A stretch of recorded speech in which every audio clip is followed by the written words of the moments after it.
Over to you, Nitin ji. Radhe Radhe. Thank you, Sandhya, and thank you, Harishi, Raghavanji, and Smitaji for a wonderful session, like always.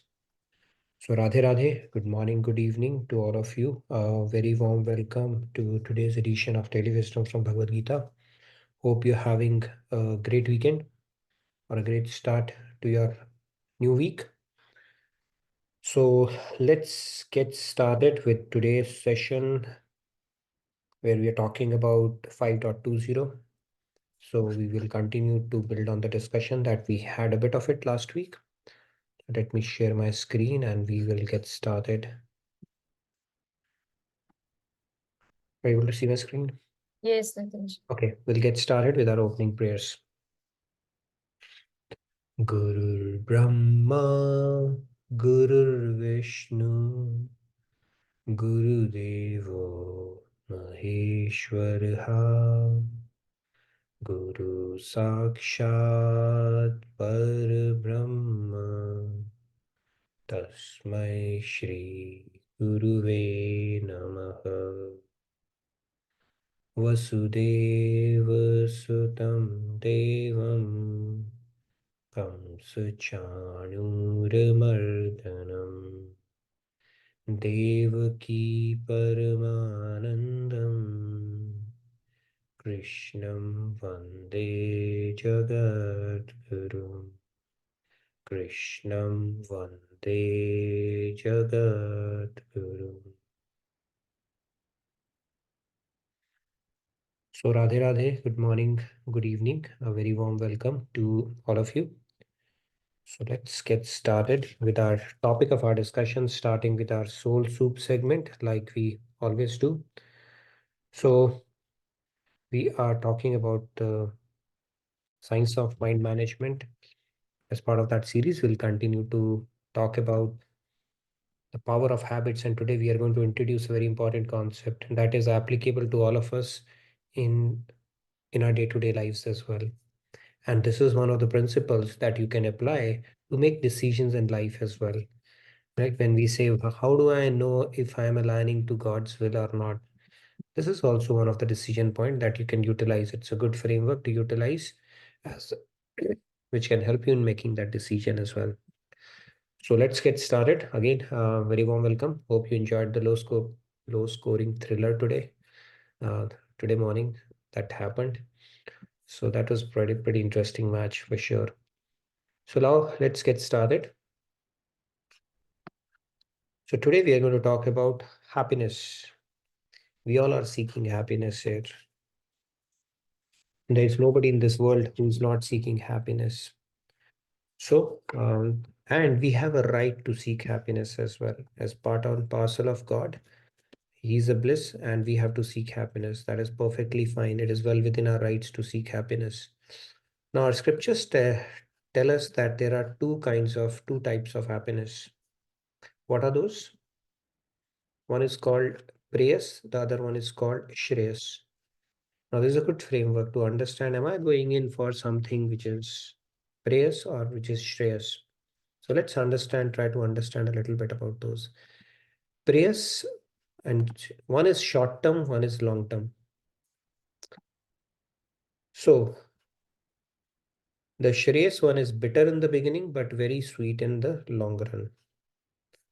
And the prayas one is the opposite. It seems pleasant to begin with, but causes great pain later on. Okay. And that is causes our undoing as well. Majority of the people, they fall for praise. Not knowing this concept, they fall for that quick gratification or quick pleasure that praise presents.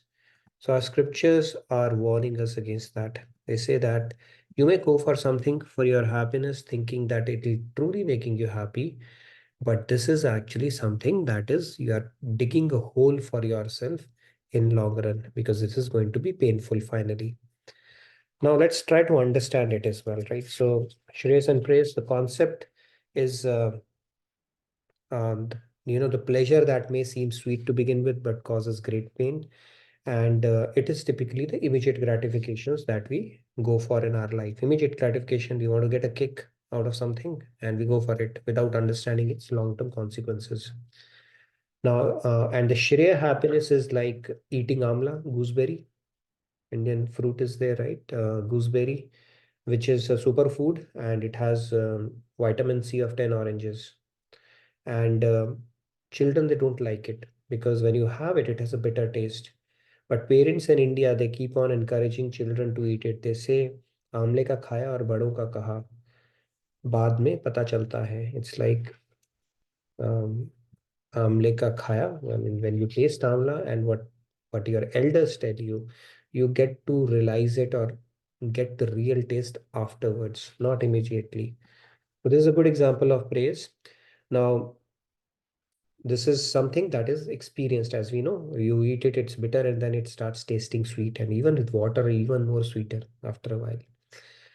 Now, here's a story of people, right? I'll tell you a quick story just to illustrate this point that it may not seem significant initially, right? We go for prayers. So, for example, we don't mind helping ourselves with an extra ounce of ice cream or going in for that binge watching on Netflix or that movie, but it all keeps on adding up. So, during the COVID times, there were two friends and three friends, in fact, let's say three friends. So one of them, when the COVID happened, there was a beautiful saying. It said that when you cannot go outside, go inside. You can't go outside, so go inside. So this guy started um, listening to good lectures, spiritual lectures, started attending JK Yoga sessions, listening to Maharaj Ji and Swamiji. So he made that adjustment because he said, okay, I was always postponing spirituality in my life. And this is the right time for me to, um, start prioritizing it. And then there's the other friend, he said, now I always postpone one of my hobbies. I always wanted to bake. Now let me pick up on that hobby. So he started learning to bake cakes and pastries and stuff like that. And then this guy starts prioritizing spirituality and start listening to lectures and yoga and stuff like that. So what happens after that? And the third friend, he was like, he continued, maintained the status quo on whatever this person was doing. So after 5 months, all three are looking pretty much the same. After a year, you see the person who had prioritized yoga and spirituality, he seems to have, more productivity, getting up early, looking at things, adept at handling situations at work and stuff like that. But the person who had started, at that hobby of baking and helping himself with an extra bite of cake and pastries here and there and inviting friends over and stuff like that, his waist started to, expand. And then he started gaining weight. So after 1 year, a little bit of difference you could see, but after 3 years, it starts becoming more visible. Now, this guy had become very efficient at handling his work. He had added yoga to his routine, so he's become very, very healthy. You can see him, his energy levels are better. On the other hand, this guy who had put on weight, now that is spilling over to his work as well because he's becoming a little lazy.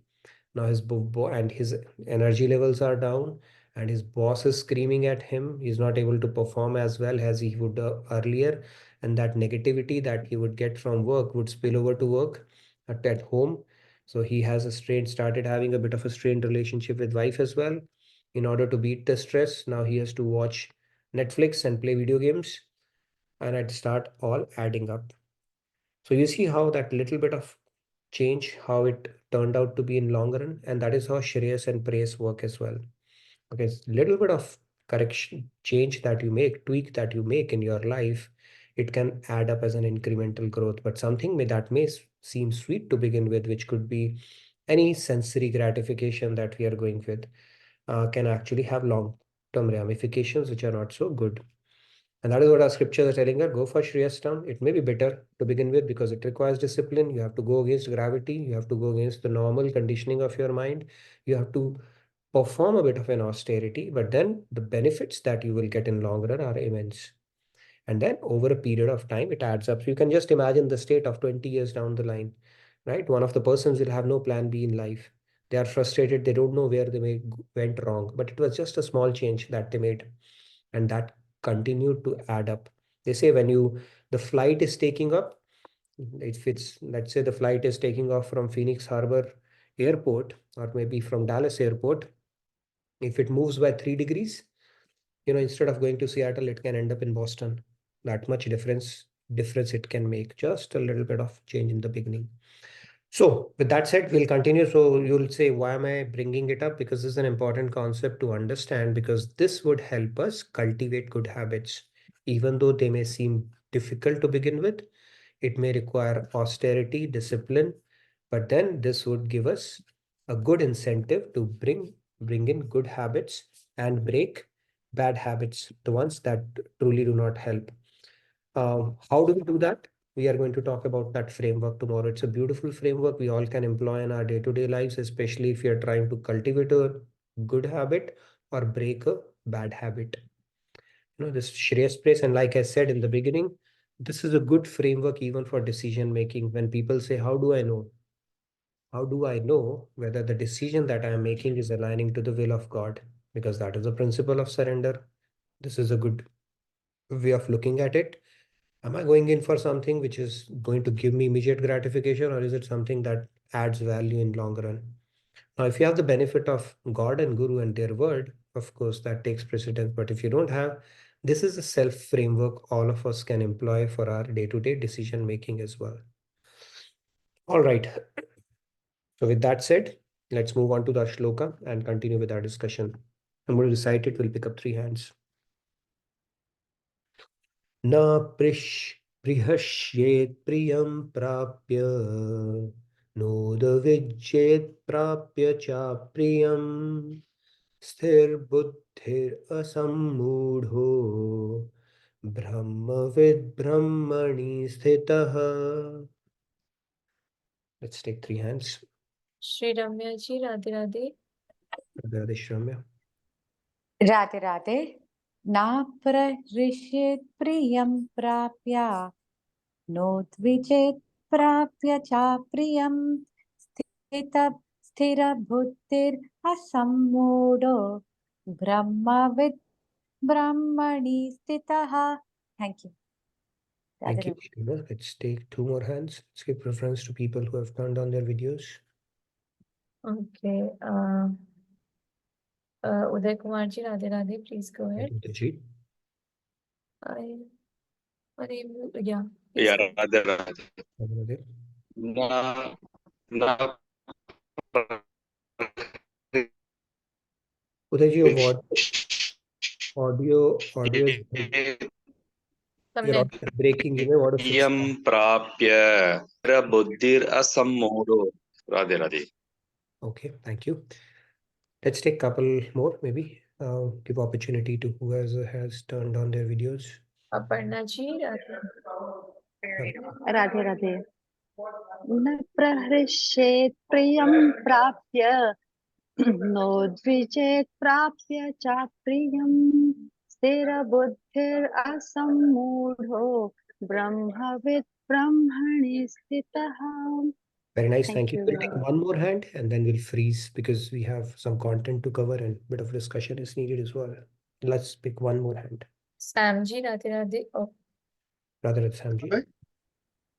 Appreciate priyam prapya Vijet prapya cha priyam sthir buddhir asammudo brahmvid brahmni shitata sita. Radhe Radhe. Thank you, Samji, Riyaji, and Golabji. Tomorrow we'll get preference. So let's continue with our discussion today. And I see one more video today. Priya Jaiswalji, thank you for turning on your video and welcome to the session. So let's get started. In this, Lord Krishna is saying, established in God, having a firm understanding on divine knowledge, are not hampered by delusion. They neither rejoice in getting something pleasant nor grieve on experiencing the unpleasant. Now, this is the thing, right? How do you not rejoice when you are enjoying the thrill? You have worked for it. And it is something, you taste success or you taste joy. And then how do you not grieve when something unfavorable happens? That happens to all of us, right? Life is not a bed of roses. Everybody of us has faced some kind of a disappointment, dejection, something unpleasant in our life.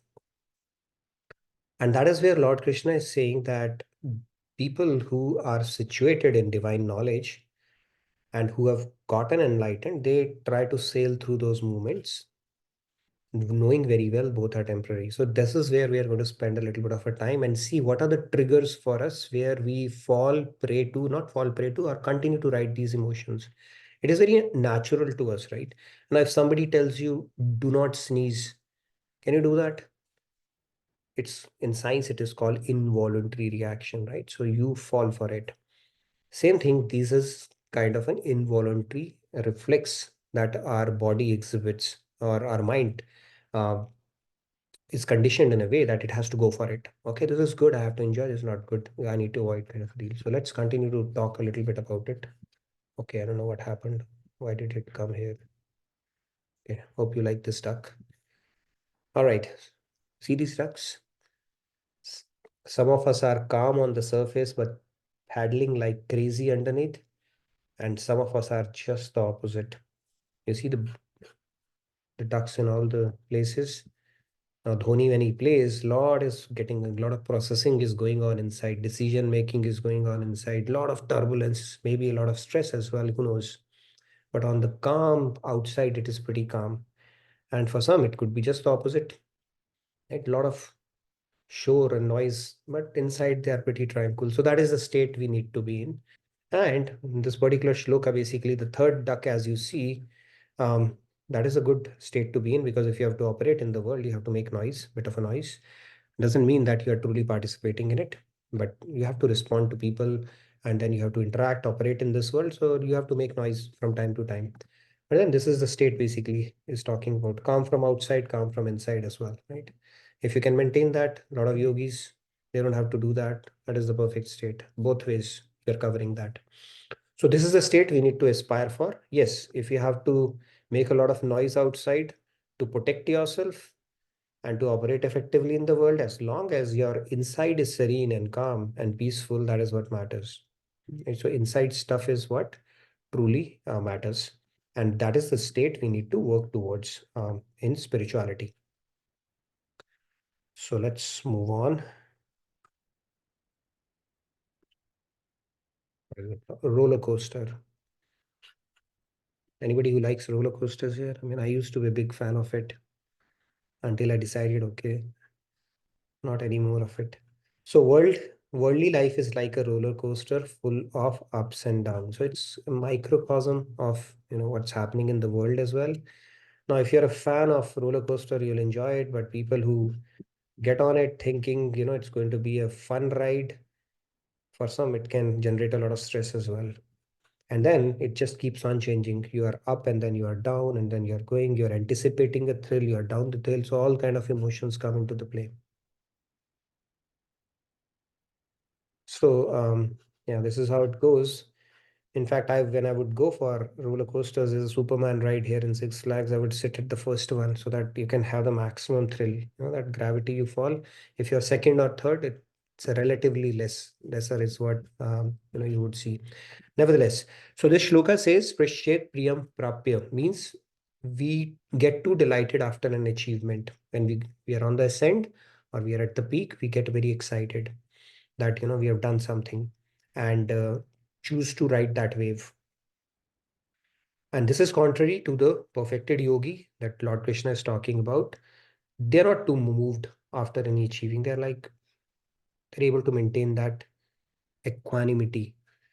So we can practice not getting too happy by thinking that anything we get is by Krishna's grace and must be offered back to him. Now, easier said than done. We'll talk about it. There are certain biological conditioning our body has, because of which we react in a certain way. We'll talk about those hormones and stuff like that as well. So a bit of a hormone related discussion we'll have, which is going to be a little interesting, going to be interesting, I'm sure. So, and then udvijet prapya chapriyam, he's saying, don't become dejected when there is a big loss. Mind needs to be fixed and stable. This too shall pass. Says nothing is permanent in life. We have seen through our experiences as well. Now, perfected Karam Yogi knows this is just an illusory, transient nature of the world. Something will bring in pleasure, something can bring in misery. and it keeps on changing throughout the course of our life. Nothing remains as it is. Even if you had a pretty good time yesterday with your friends, you had a party, you can't maintain that high or that euphoria, whatever you felt. Today you might be okay, or today you might even be feeling disappointed or dejected, especially if you are intoxicated, you might even have a hangover, right? So that feeling subsides. Nothing remains permanent. And that's why sometimes people become nostalgic. Oh my God, how I used to feel at that time, because you want to recreate that feeling in your head, which is very difficult to hang on to, latch on to, because it is not permanent. So that is where Lord Krishna's message comes in handy, and he's saying that you have to accept that material conception of life is characterized by favorable and unfavorable circumstances, and have a prasad buddhi, acceptance around it. Okay, if you choose to ride it on one side, typically what do we choose to ride more? We choose to ride when we are feeling good and happy. It's very difficult for us to tell ourselves, you know what, this too shall pass. We really feel euphoric about that moment, but then little do we realize that at that moment we have already gained the kinetic energy to go to the other extreme. Like pendulum, you go to the one extreme, now you are obligated to go to the other. Physics will not say that if you go to this side, here you will stop. Momentum, you have to carry, momentum will carry you to the other extreme. So this is how it works. So the key idea here is that bad thing about good things is that they come to an end, and good thing about bad things is that they do also come to an end. So you can remember that. It's a nice quote, right? Bad thing about good things is they come to an end. Good thing about bad things is they also come to an end. And face vicissitudes with equanimity. That is the key thing. Vicissitudes is a loaded word. I'm not trying to be grandiloquent here, but it is like ups and downs in life, right? Especially on the negative side, which is going to happen just a matter of time. All of us have to face that. Okay, this is how life is designed for us. This is a custom designed course for each one of us. And God has strategically planned those for us so that we deal with it and come out of it with flying colors, as opposed to getting broken by those. That's not the idea at all. So we need to deal with it equanimity. Now, what is it that actually triggers these responses that we feel when we go through the highs and lows of our life? Let's try to understand a little bit of biological part to it as well. What are the different kind of hormonal kicks that we experience? Okay, this is the biggest culprit, dopamine. Okay. Quick pleasure, sensory gratification, venting anger is also, by the way, dopamine kick. Right? We see some people do vent it. I've seen some people vent it in session, also in private and public as well. And then Netflix, if you go for a binge watching, it gives you a pleasure, intoxication, right? These kind of things. Especially when you are high, you do a lot of stuff, right? People tweet, people send messages. When they're high, they lose sanity. It might be giving a dopamine rush at that point, but we know the long-term ramifications of it. So this is the kick that is responsible for most of the things that we choose to ride in a incorrect way. It is the prayas that we spoke about. Coincidentally, it matches up with the topic that we were discussing earlier as part of our science of mind management as well. Now, dopamine, you would say, why did God create dopamine kick if that is so bad? It is needed. Everything has a required place and time for it. For example, if you don't have a dopamine, you don't get any pleasure out of eating. Why would you even eat? So yes, that there is an incentive God has created for every activity, even for certain sensual pleasures as well. That dopamine kick is given so that you are incentivized to do it for the reason it is supposed to be done. So that is given, but then what happens is, because we have a free will and because we don't have the right knowledge, we make that a priority in our life, right? Some people they say that we live to eat. So now dopamine was needed for you to survive so that you can enjoy that aspect of it and sustain your body, but not to an extent where you make it the priority of your life. Okay. So that is where it is a quick pleasure, immediate sensory gratification that releases something called dopamine that gives us a rush, makes us feel good factor. Our brain releases that and it makes us feel good. It's a reward system. We spoke about habit. There's a stimulus and then towards the end there is a reward as well. So this is the dopamine. Then we have oxytocin. Now this is also a kick we enjoy when we do social gatherings, which includes potlucks, my favorite, meeting loved ones, embracing loved ones, your family members, when we meet, when we go to a marriage and we bond with them, or we are meeting some loved one and then hug them and embrace them. This is released, which is a good one, right? And that is where um, people enjoy a lot of gatherings, some social, what we call the social birds or whatever that word is.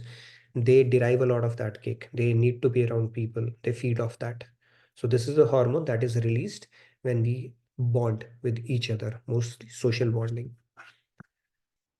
Then what else is there? Then you have serotonin. It's a higher level of kick as well. Okay. Usually now it is when you do something good. You've seen when you help somebody, you help a blind man cross the road, or you help somebody who's in need, some philanthropic deed you do, or let's say you did outstandingly well in your job, you created something or cracked the code in your office or got an appreciation for something, worth a noteworthy that you did at your job, or some value that you have created, then it brain releases serotonin. This is a higher level of kick as well. Okay, this is a good kick to have actually.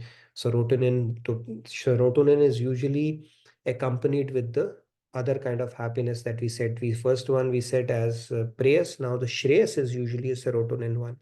So if we have to prioritize dopamine over serotonin, it should be the serotonin that we should go for between these two. Lord Krishna is going even beyond serotonin in this one, by the way. Okay, he's not saying go for that, but for us, at least that's a good start. Shreyas versus prayers, rather than going for a dopamine rush, let's go for a serotonin rush, which is accompanied by a kind of an austerity or something that you have done. You have created some value. It's not just about your own self. If you look at about dopamine, it's all about your own self. Serotonin is about something larger, bigger. You have expanded your bubble, and then you are deriving that happiness. It could be helping others.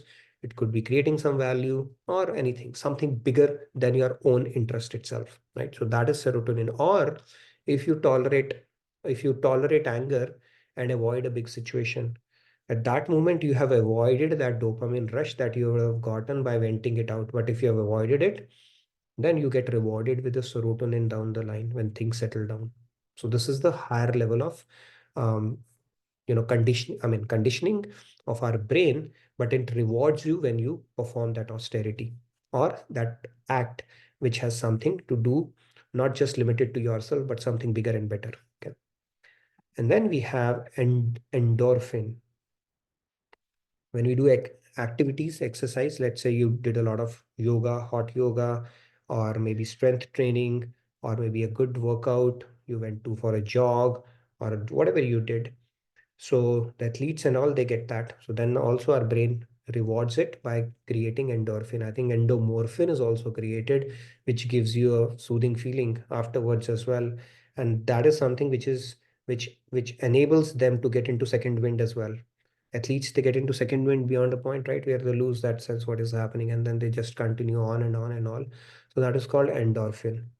And these are the four. So you can remember it by DOSC, dose that we keep on getting throughout our lives. We can control which ones we want to go for more, right? Some people who prioritize seva and those kind of things, philanthropic deeds, they are actually addicted to serotonin because they know if they feel good after doing good. Some people, they like to bond a lot with others. So oxytocin is what their priority. Some people go for dopamine only in whatever form they can get it. It could be through intoxication, drugs, venting out, harboring resentment, because that also gives a kick. That becomes the motive of their life. And some people, they are exercise freaks. So these are the four hormones that primarily dictate some of our behavioral patterns as well, based on what we have prioritized. I was reading that you know what, now God is what he's talking about. He say you reject all of that for definitely not dopamine. Even serotonin, he's saying, learn to tolerate and right. And then he's going to give you something even higher. I don't know what that higher thing is. In fact, there were some studies going on there. They are reading, not reading, trying to research a chemical that our brain releases called, they've called it anandamine. Okay, anandamine. And Anand, the word has come from Sanskrit. It is like the bliss that your brain creates. And they're trying to simulate it through, okay, I'm not basically promoting or thing, like cannabis or marijuana and stuff like that. When people are on that high, do they feel that? Of course, that's not the way to do that, right? It's an artificial simulation that you're trying to create in your head. Now they're calling it anandamine, okay, something truly blissful. A lot of studies are going on how to treat addictions and stuff like that. And what is that chemical that gets produced? Now, what God would give you if you reject serotonin and all is probably higher than anandamine as well, right? True sense of anandamine, not something which is artificially or GMO, right? Genetically induced or artificially simulated or stimulated kind of a scenario. So the point here is that all these hormones are responsible for our behavioral patterns that our mind is conditioned for. And God is saying you can control those with proper knowledge. Think when you avoid dopamine rush, you can avoid that with your practice. You say, all right, this too shall pass. I'm going to exert my willpower and why power and sail through this as well. Not go for the quick dopamine rush that my mind is habituated to. Oxytocin is good, but put it in perspective as long as it is not resulting in attachment. Because what will happen is this dopamine, oxytocin, serotonin rush, when you don't get it, should not result into cortisols. The cortisols is something which is it can, that just is very, very dangerous for our body. Cortisols get released when you are in stress, or when you are feeling some kind of a heartbreak, or when you are anxious, or when you are fearful. So you don't get any of this dose, then the cortisol will get produced. And when the cortisol will get produced, of course, you will, have medical complications down the line and stuff like that. So God says, put these in perspective, use it for the reason that they are meant to be there. Don't get addicted to any of these. Learn to sail through these. Endomorphin also you can utilize to keep your body fit so that you can serve, as opposed to getting hung up in that itself. Same thing for serotonin as well. You have to rise through that as well. Of course, you will get that kick, but that doesn't mean you stop there. You just go through that and move on to the next thing. So what you will get in that case is much higher than any of this that you are currently thinking is the best you can get. Essentially, the message of this shloka is. So with that said, any questions so far before I move on? Now, how do we get to that stage is the next question. How do we learn to control all of these hormones which get triggered just like that in a drop of a hat, right? We'll get into that. There are different techniques depending upon the practice. So many traditions and practices that people follow. But before I get into that, any question on these things? Because it is a little biological discussion today that we are having and trying it back to shloka, but I'm sure any questions we can pick up here and before we move forward. Yes. So I had there is this saying that Swamiji had mentioned in his book. भांग तंबाकू छूतरा उतर जाए प्रभात नाम खुमारी नानका चढ़े रहे दिन रात. True. Thank you for sharing that. Yes. Bhang tambagu chitra utar jaye prabhat naam kumari nanaka chadhe rahe din raat. This was a verse that Guru Nanak Dev Ji had said when he was offered bhang by Babar. That what do you do? I mean, just taste this and see what happens. So this is a verse he said, right? So this is an intoxication that is perpetual and a very high level of intoxication. It produces an something higher than an endamine, okay, which science is trying to research on right now. What our brain produces when people say, right, they have hallucinations and things like that by smoking pot and stuff like it's much bigger than that, of course. That's what God is saying. So thank you for bringing that, Sandhya. And I had like a follow-up question as well. Mm-hmm. So, this is what saints can feel. Mm-hmm. So of course that hormone we can't even describe. But about us, when we are Mayadheen, and the bliss we feel, say, during kirtans or while listening to beautiful satsang, is that serotonin or is that also like higher, like Anandamine or whatever? I don't know which one is that, but yeah, that is bliss of God, right? So it is probably bordering on serotonin and something higher at that point, right? It gives you a feel good factor, and you can't put a finger on it why you're feeling good because you're relishing the bliss of God at that point, right? So what your brain is secreting at that point, it's a good question to ask. Which one is it? It's definitely not dopamine rush because it is more perpetual and stable, and you just relish it. And that is why they say right now that the third day or the second day or the third day of the retreat is the best. Why? Because first day you come there, you are warming up to it, and you're trying to withdraw your mind. TV and everything is banned there, right? Not banned, but they recommend you not to watch TV and mobile and stuff like that. And second day, when you have completely immersed yourself by withdrawing and retreating from the world, the third day is when you start really getting that feel of God, right? When you have just retracted, insulated yourself from the world and immersing yourself in kirtans and discourses and stuff. So they say the third day is the best because now you have relishing the bliss of God, and that is probably something higher than serotonin, I would say, because it is a very calming. You can't explain that feeling, but yeah, so it would be a good question. We can ask Swamiji which one is getting released there, right? So it is an endamine kind of thing that you experience because now your soul is getting its true food, and it is saying, yes, this is something that I've never experienced before. Yes, Tejas? Radhe Radhe Tejas, please go ahead. Yeah, Radhe Radhe. So you brought up the cortisol hormone, right? So cortisol hormone, is in itself is not bad because it's more like a fight or flight hormone, right? Like Right, it's right, more, right. let's say if there's a tiger coming in front and you have to flex your muscle to start running, right? So it's good for that. But then in our situation, we like, for example, if we have stress in the office, automatically cortisol gets secreted, right? I mean, then the body cannot know it's a tiger or is it just an office stress which is not life threatening. So too much of cortisol is a problem. Like if you're having cortisol all the time, that's a problem. And usually through meditation and stuff like that, you can, your higher tendency and your lower tendency is kind of like it's balanced. I think you can know how to control that. So that's where you can, maybe the equanimity and all of that comes in. Like, you can know what is the real danger versus, and you can control your body also in the way that it can distinguish between the two types of threats. True. See, all of it. Yes, go ahead, Tejas. Are you done? Yeah, that was my point. Like I basically wanted that. Yeah, too much of it is cortisol. Everything has a reason. Like I said, dopamine also has a reason and a place for itself. Similarly, cortisol also have, because our brain, I think amygdala part of our brain, it induces flight or fight response. And if we don't do that, we may not be able to appreciate danger and not take the corrective or evasive measure that is needed at that point.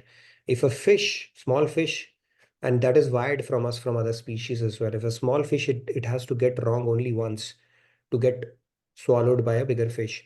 And similarly, we have to go wrong only once. If let's say there's a tiger and we don't have a cortisol produced or the flight or fight response that our body has to trigger, then we might end up getting finished there itself, right? Human 8.4, this human birth is finished there itself. So the point here is that, yeah, to your point, it has to be put in perspective as opposed to making it a habit. Because what happens when cortisol is that flight or fight response, your blood is directed towards your legs, and the blood rush happens there. The muscles become stiff because it is not readying your body to run. And that creates some kind of a stress. Or if we are perpetually in that kind of a thing, it's not good for our body and it will cause a lot of diseases. In fact, they're linking cortisol to cancer as well these days.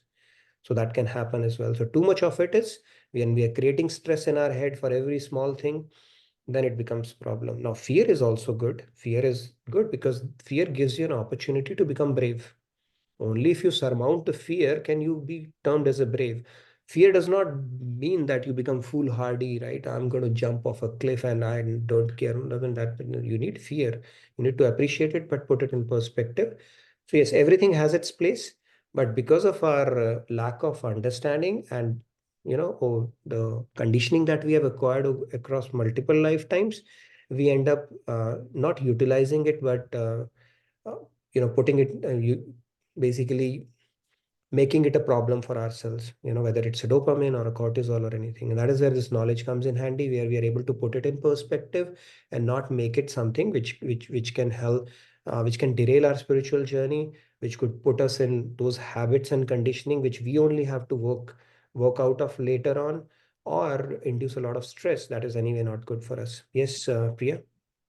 Radhe Radhe Priya ji. Oh, please go ahead. Yeah.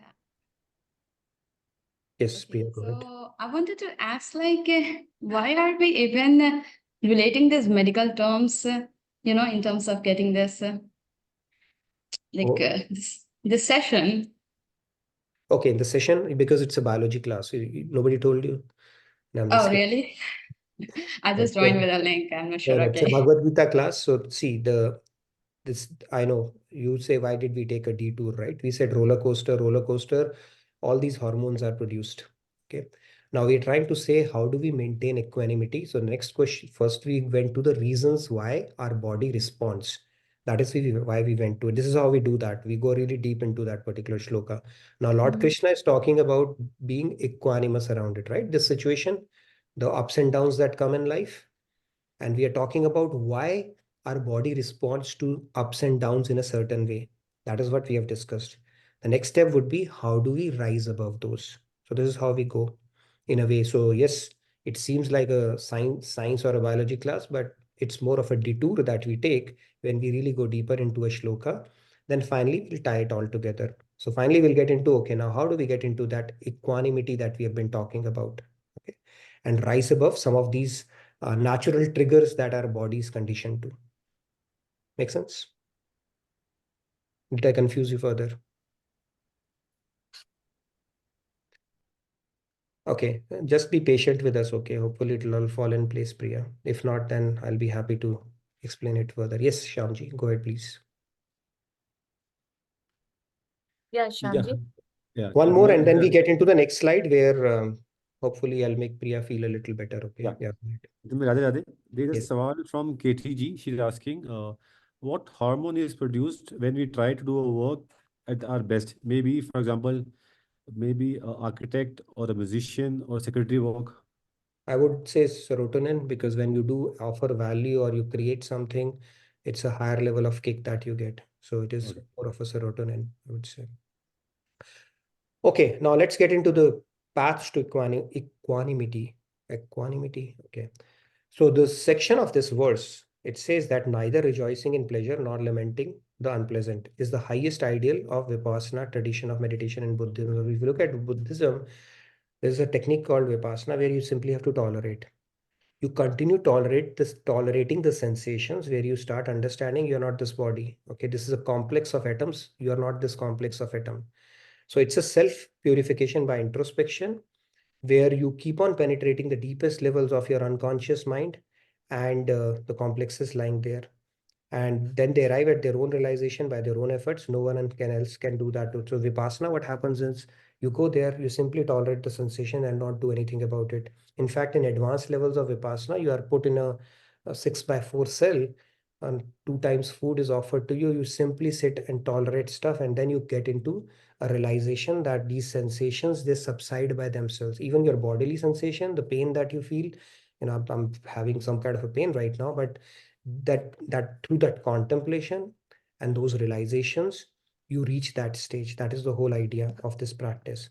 However, on the path of bhakti, the way it works is, so in this case, you have to do a rigorous training for that, right? People go to Vipassana camps and stuff like that. So it's all a self effort that takes you to that stage where you realize you are not this mind, you're not this intellect, you're not this body, you are something much more deeper.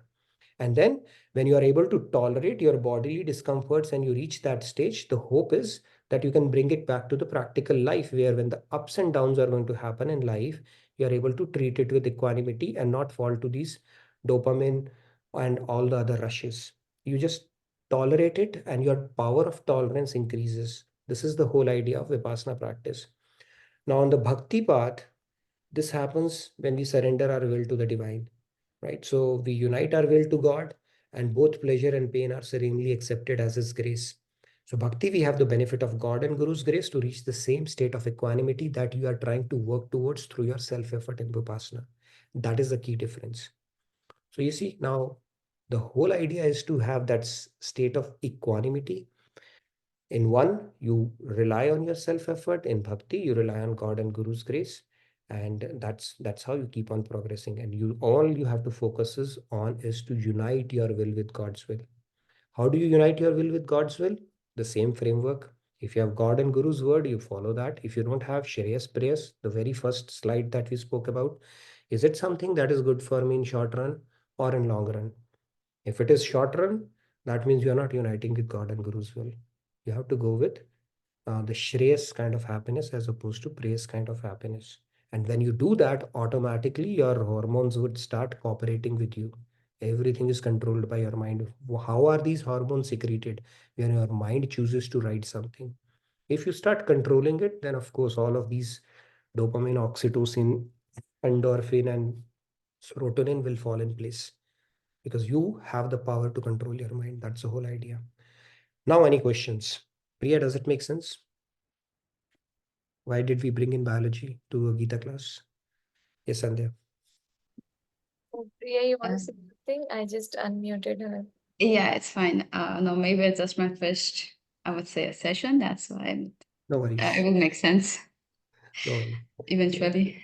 We take these kind of detours, okay, but it'll all fall in place. So you keep attending it, and then Mm-hmm. hopefully Yeah. it'll all come together. Yes, yes, Sandhya.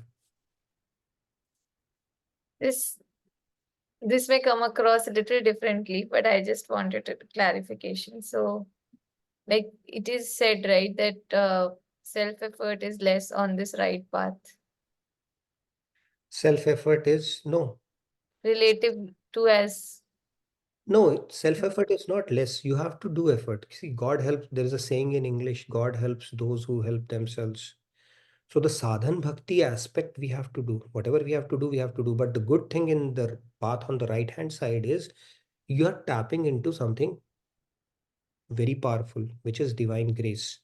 Now, grace is mixing in the process as well. On the left hand side, you are only relying on self-effort. You say, forget about God, I'm going to work on myself. So you're only relying on self-effort. On the right hand side, you have to do your bit.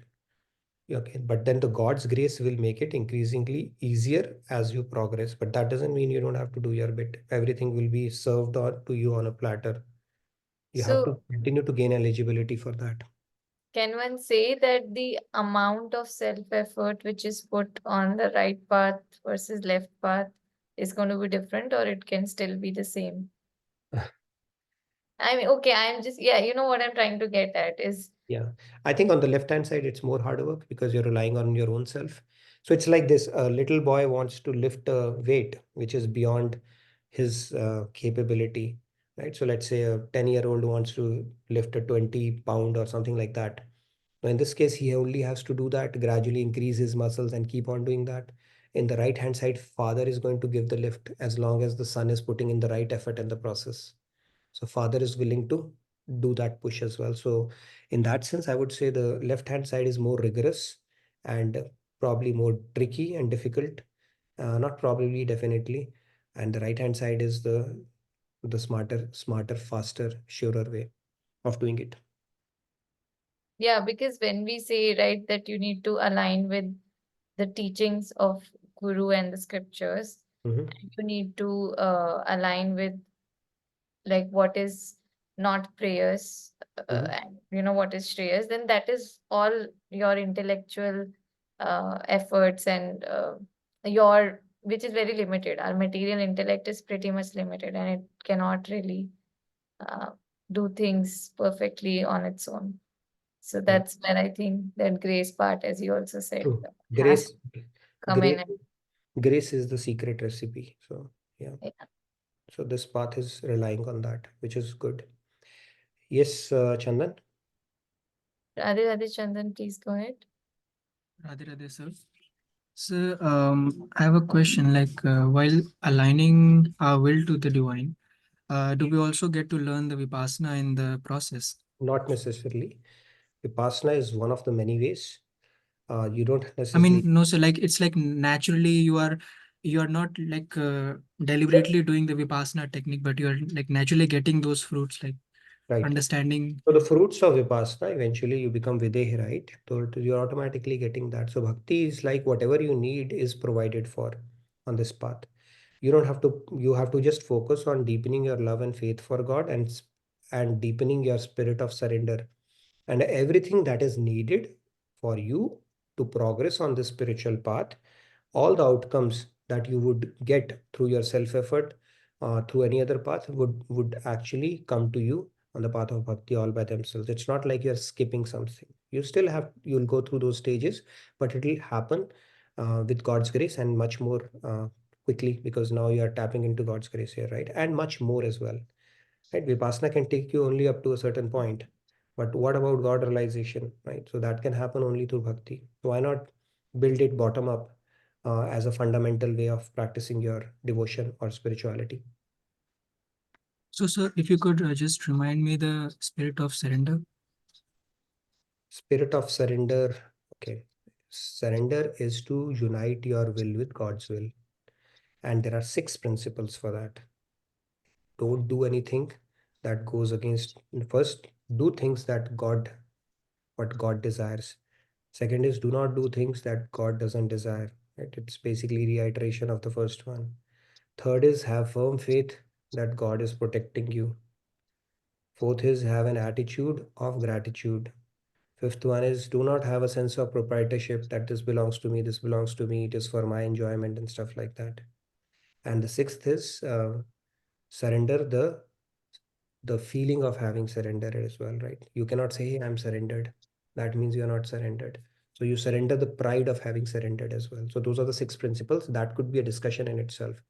We're not going to get in detail into that because we'll bring it as this one is more about when you are doing it, you rely on the path of bhakti, you focus on the fundamentals, focus on increasing your love and devotion for God, and everything equanimity is the buzzword, right, in the shloka.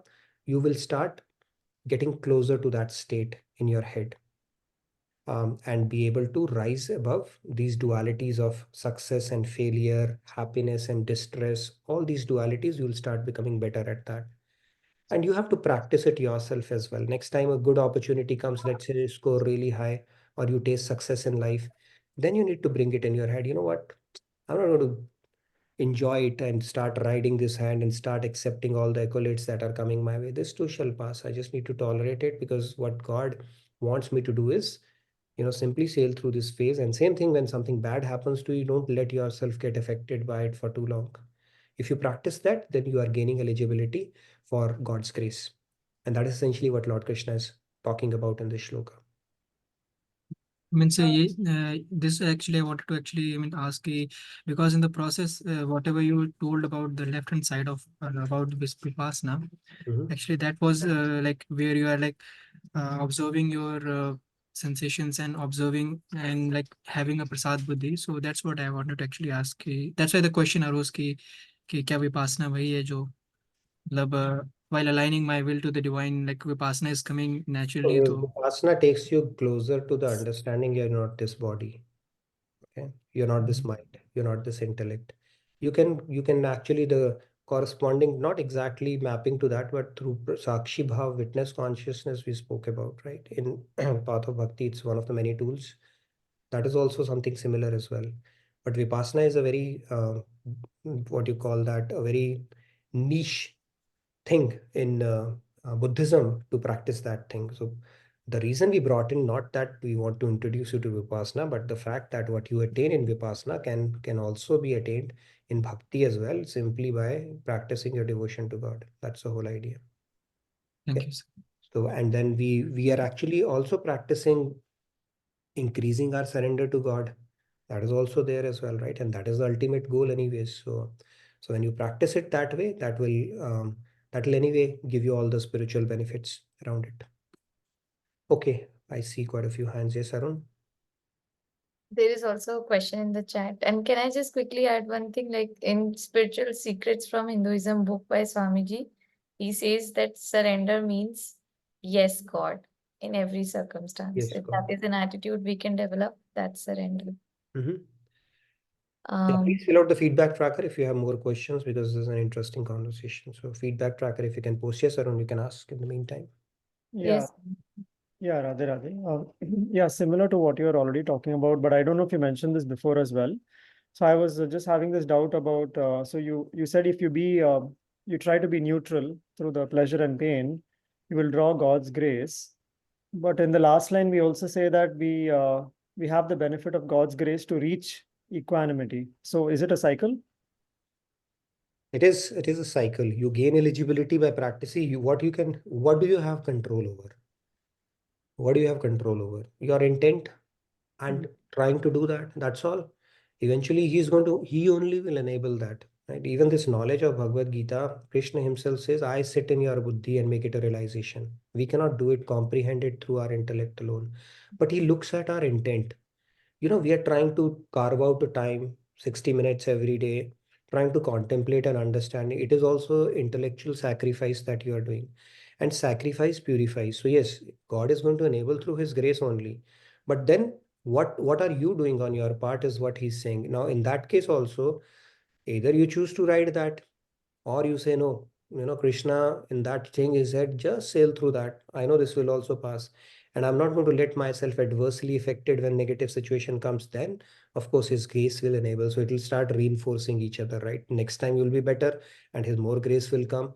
So end of the day, everything is enabled through his grace only, but then we are gaining eligibility by putting in our best efforts and consciously trying to sail through that, as opposed to simply choosing to ride our emotions as our hormones would dictate. So,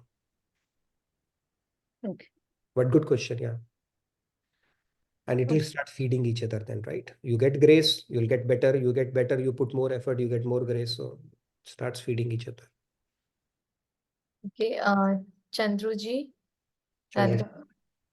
Radhe. Radhe, Radhe. I was saying that Sandhya ji was talking about self-effort. It reminded me about my husband when we first came here. He would wake up early, get ready, and start ready to go leave the house. Where are you going? Time to make the donut. Time to make the donut. Time to make the donut. In other words, it's time to go to work. And self-effort for him was hard work. And then Swami, I told this story to Swamiji, and Swamiji reminded me, and he said, there is no self-made man. There is no self-effort. It is God's grace. If he bestows his grace, if you align your will with him, only then you can say that the effort has paid off. But there is nothing as self-made person. No one can do it on their own. Thank you, Radhe Radhe. Beautiful point, Chandruji. True. We can't do it on our own, for sure. Only thing is we have to express a desire and something from our inside should have that craving to align to that, and that's all Krishna cares for. Okay, you're really trying to do it. I get it. My grace will enable it for you. That's all. Nothing else. Nothing basically. You don't have to do anything. Just make a desire from within and say, okay, I'm going to try my best. That's all. Everything he's going to enable end of the day. So yeah, beautiful point. Yes, Pratusha. Radhe, Radhe. Radhe Radhe everyone, Radhe Radhe sir, Sandhya. It's something that came up in my mind when we are having this conversation is, uh, what is like this ananda mean that we are, though someone is experiencing when they are in an elevated state, and uh, if you see the DOSE, in DO and E are actually for self, things that we are doing for ourselves, and S is something that go for others, right? And when we go do things for others, whatever it is we are aligning with that equanimity. That it's not just about us. It's like cow, dog, dog eater, and those are all, people tend to see them all together and work uh, for the benefit of all. And that is when we are aligning with what God wants us to do. And then this thing probably is getting secreted, where a person is getting into the bhav stage. And at that stage, they get, perspiration, goosebumps, and, it feels Yes. crying for. So that's Yes. what I was thinking. Yeah, we can bring it to one of the sessions as well. When you get that higher one than an endamine, right? What happens? Your body will start showing symptoms. Ashta Sattvic Bhav, that we call it.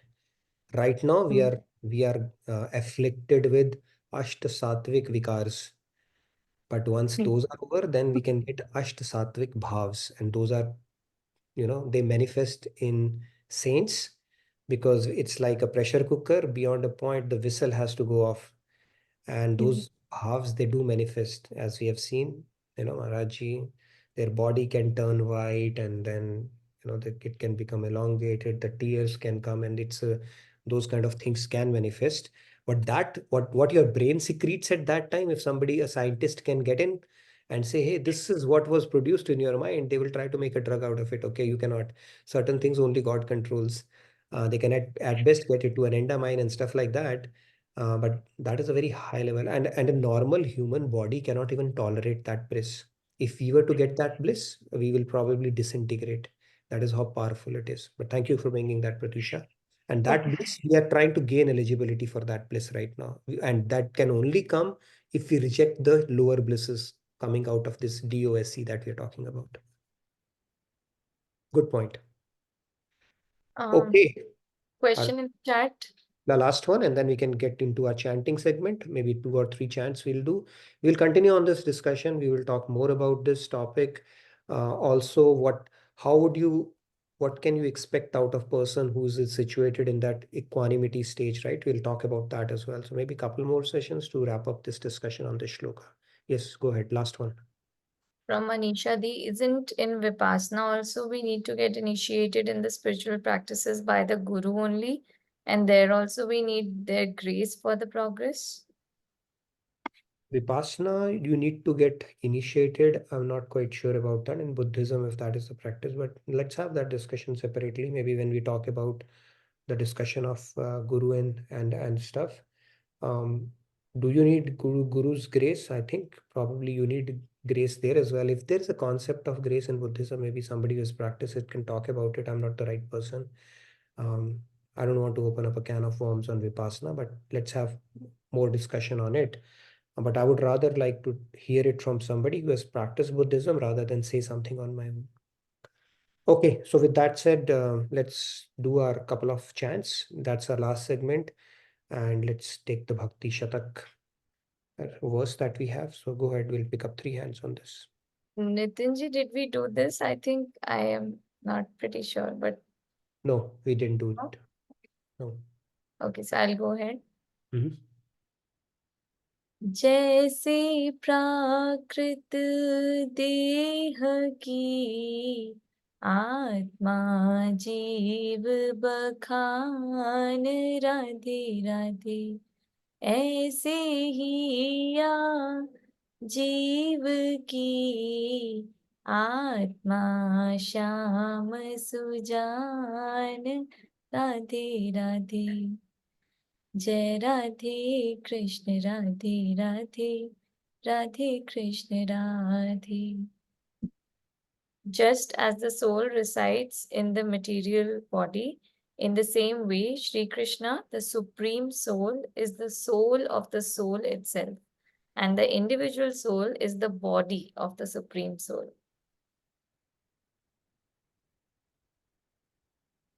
Individual soul is the body of the Supreme Soul. That's pretty profound. See that? And Krishna is the body of Radharani. Super soul of. No, the individual soul is the body of the Supreme. That's true. So he's the soul of our soul, which is why he's called Param Atma, Paramatma. And that concept we have spoken about as well, right?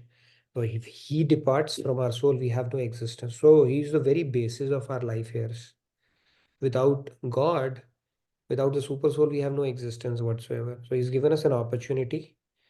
That itself is his causeless grace. Give us an opportunity to be like him one day. And he's giving that opportunity multiple times. And he continues to energize our soul regardless of which body we are in. So if we end up becoming a donkey, he's still there. He has no choice but to be. So that's a good one. Let's take a couple of more hands and then we'll wrap up our discussion for the day. Shyamji, please go ahead. Yeah, thank you so much. Radhe Radhe. Radhe Radhe. जैसे प्राकृत देह की आत्मा जीव बखान राधे राधे, ऐसे ही या जीव की आत्मा श्याम सुजान राधे राधे। जय Radhe Krishna Radhe Radhe, Radhe Krishna Radhe. Very nice. Thank you, Shyam bhai. One more hand we can take for the evening and then we will wrap it up. How do I decide? Maybe Giji, Radhe Radhe. Raghi ji, you are the lucky one. Go ahead, please. Thank you, Radhe Radhe. जैसे प्राकृत देह की आत्मा जीव बखान, राधे राधे, ऐसे ही या जीव की आत्मा Shyam Sujan, Radhe Radhe, Radhe Radhe. All right. So, Riya ji, you didn't get a Thank chance you. to recite the shloka, so please go ahead. Last one for the evening. Radhe Radhe Riya ji, please go ahead. Thank you, Radhe Radhe. जैसे प्राकृति, जैसे प्राकृत देह की आत्मा जीव बखान, राधे राधे, ऐसे ही या जीव की आत्मा श्याम सुजान, राधे राधे. जय Radhe Krishna, Radhe Radhe, Radhe Krishna Radhe. Thank you, Riya ji. Radhe Radhe. Radhe. And thank you, everyone, for yet another engaging session and for turning on your videos. I wish you a very wonderful rest of your evening and a great rest of your day. Radhe Radhe. Good night. Good day from my side. I look forward to seeing you tomorrow. Thank you, everyone. Thank you, everyone. See you all tomorrow. Radhe Radhe.